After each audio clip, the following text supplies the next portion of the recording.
There was once a peasant woman who had no children, so she went into the mountains to look for the witch for help.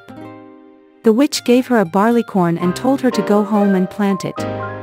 After a few days, a flower bud grew from the pot. The peasant woman kissed the petals and the flower blossomed with a popping sound. Within the flower sat a lovely little girl. As her size was only as big as a thumb, people called her Thumbelina.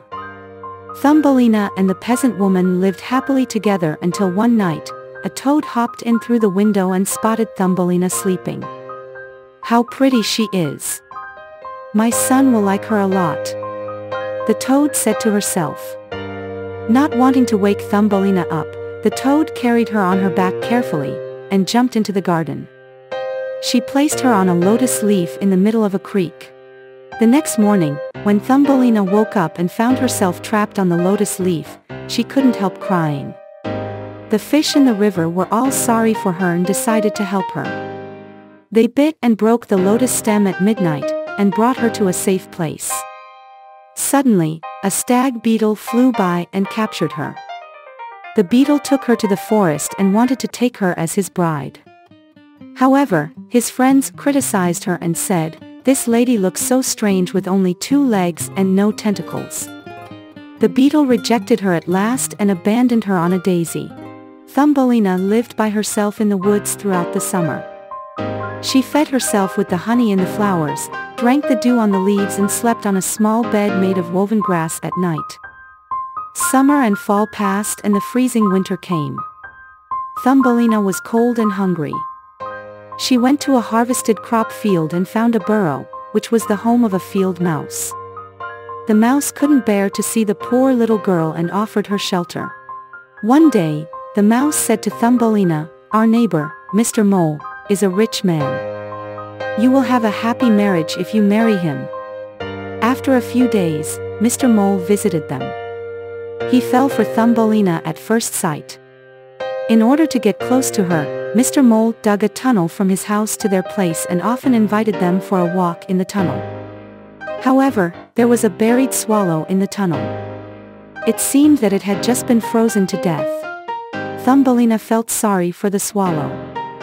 One day, she got up late at night quietly and wrapped up the swallow with a large blanket and some cotton to warm him up. After a night of hard work, she felt very tired and lay down beside the swallow. Resting her head close to him, she heard a faint heartbeat. She then realized that the swallow was still alive and it had just lost his conscience in the cold.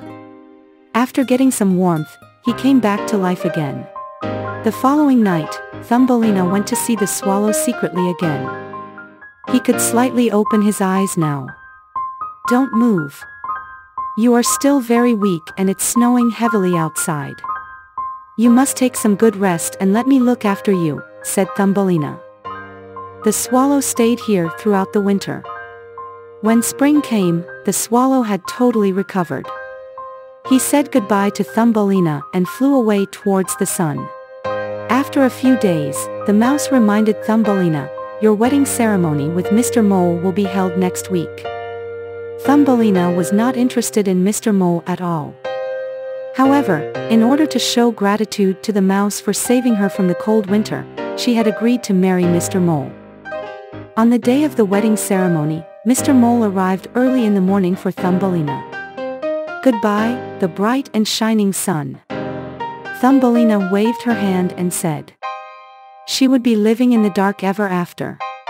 Tweet, tweet, tweet.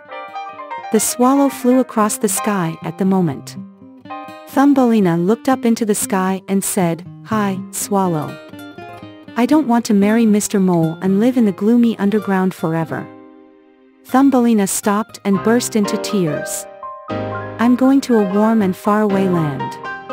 Do you want to come with me?" asked the swallow. "Yes, I do," Thumbelina replied and quickly clung to the swallow. The swallow soared into the sky. It flew across the woods. It flew across the oceans. It flew across the mountains. Finally they reached the country of flowers. "Look at those blossoms. You can choose one of them as your new home," the swallow offered. That's great! Thumbelina exclaimed happily, and she pointed to a beautiful white lily. The swallow placed her on the petals of the lily. In the middle of the lily stood a tiny little man with fair skin. He had a golden crown on his head and a pair of shiny wings on his back. A tiny elf dwells in each flower here, and he was their young little prince. The little prince saw Thumbelina and fell for her at first sight. He took off his golden crown and put it on her head. "Will you marry me?" the little prince asked. "Yes, I do," Thumbelina replied without any hesitation. At the moment, a lovely elf came out from each flower. Each of them brought Thumbelina a present. The best gift of all was a pair of beautiful wings. They fastened the wings on Thumbelina's back, so she could fly freely between the flowers. "You should not be called Thumbelina anymore," the elves told her. "You are our queen, and we shall call you Maya." Maya and the little prince lived happily in the kingdom of elves ever after.